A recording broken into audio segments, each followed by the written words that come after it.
Assalamualaikum warahmatullahi wabarakatuh. Perkenalkan, nama saya Syakira Samazala Zain dengan NIM G00251007. Saya berasal dari kelompok 4. Di sini saya akan menjelaskan tentang anatomi 1.3. Soalnya seorang pasien datang ke rumah sakit setelah makan sate kambing terlalu banyak. Nyeri dirasakan di regio kanan atas dan perpisen positif. A. Jelaskan mengenai alur saluran sekresi vesikavilea. B. Apa nama otot yang mengelilingi papila duodenum major serta otot-otot penyusun. C. Sebutkan nama kelainan vesikavilea beserta gejalanya. Di sini ada vesikavilea. Vesikavilea ini adalah kantung empedu atau gallbladder. Adalah kantung berbentuk pir yang terletak pada permukaan vesical lobus kanan hati, tepat di dalam fosa antara lobus kanan dan lobus quadratus. Bagian ujungnya yang membuat disebut fundus. Nah, kandung empedu berfungsi menyimpan dan memekatkan empedu yang diproduksi secara kontinu oleh hati, kemudian melepaskan secara berkala ketika lemak masuk ke duodenum. Terus empedu berperan penting dalam mengemulsikan lemak sehingga dapat diserap di bagian usus yang lebih distal. Terus gallbladder ini kandung empedu berukuran sekitar 7-10 cm, terletak pada fosa kandung empedu di permukaan visceral hati, tepat di antara bagian kanan dan kiri hati. Kandung empedu dapat menampung hingga 50 mili empedu. Secara posisi anatomis, bodi kandung empedu berada anterior terhadap duodenum superior, sehingga pada kadaver sering ditemukan duodenum yang bernoda empedu. Terus kantung empedu ini memiliki 3 bagian utama, yaitu yang ke-1 ada fundus.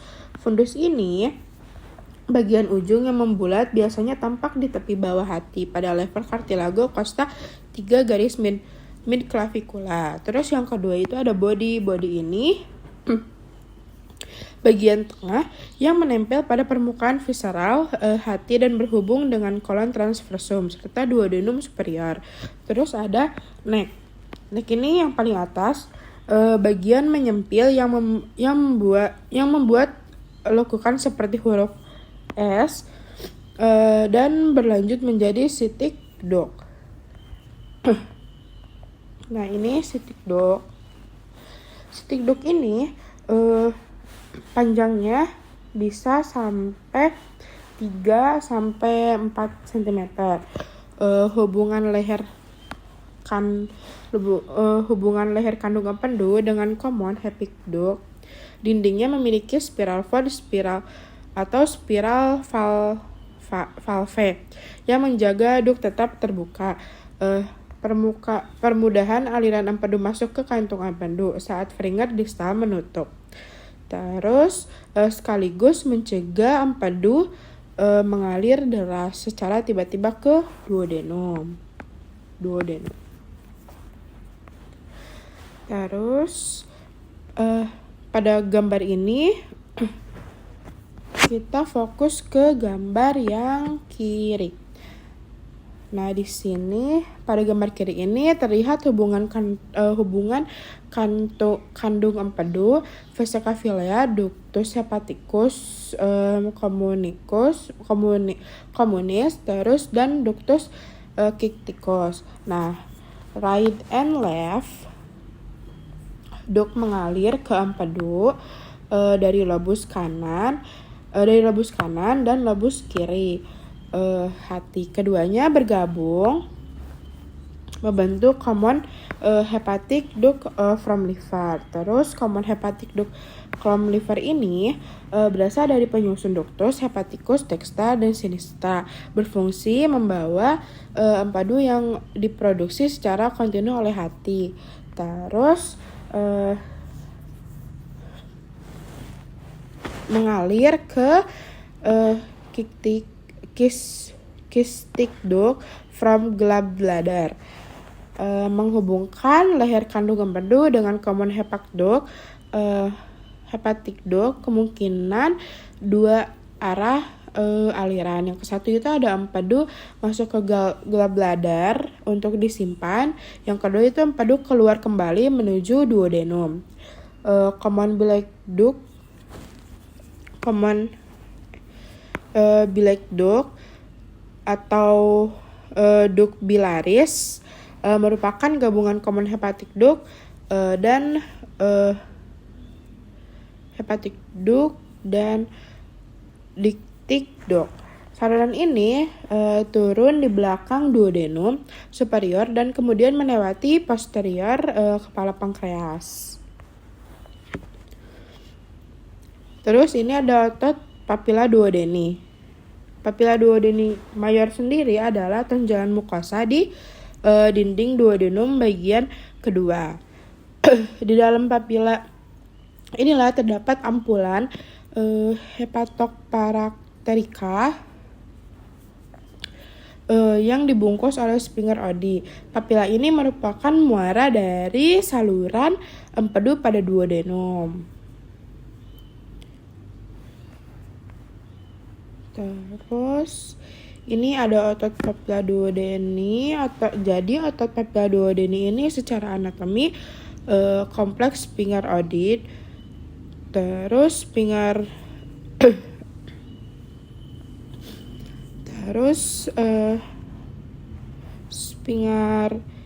Pfister Oddi, Springer Cleidocus, terus Springer Phreaticus.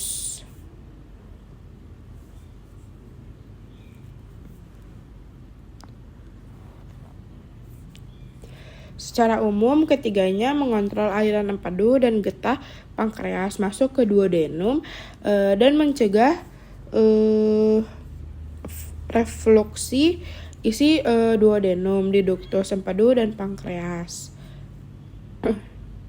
Terus di sini ada kelainan vesicaphelia.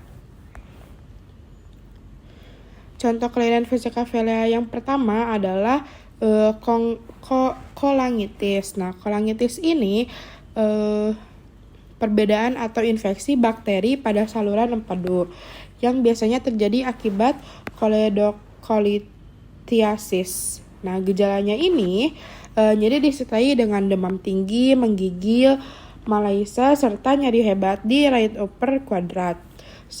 Kadang disertai abdominal distension, pruritus, dan 3 pucat akibat obstruksi. Terus yang kedua ada koleksistitis. Koleksistitis ini gallstones adalah batu empedu massa padat yang membentuk di kantung empedu ductus cysticus atau ductus biliaris. Isinya terutama kristal kolesterol. Gejalanya ini nyeri kolik, kram datang pergi, and right upper quadrant atau disebut RUQ atau epigastrium menjalar ke punggung atau skapula. Nah, nyeri ini munculnya setelah makan berlemak postprandial, sering disertai mual dan muntah. Terus yang ketiga ada koledocholithiasis. Nah, koledocholithiasis ini batu berada di dalam common bile duct atau CBD. Gejalanya ini nyeri kolik yang intermittent dan berulang di right upper quadrant atau epigastrium. Nyeri ini sering disertai mual, muntah, dan pada bagian pasien muncul tanda obstruksi saluran empedu berupa kulit dan mata menguning atau jaundice, gatal, urin berwarna teh, serta tinja pucat. Sekian dari saya. Assalamualaikum warahmatullahi wabarakatuh. Terima kasih.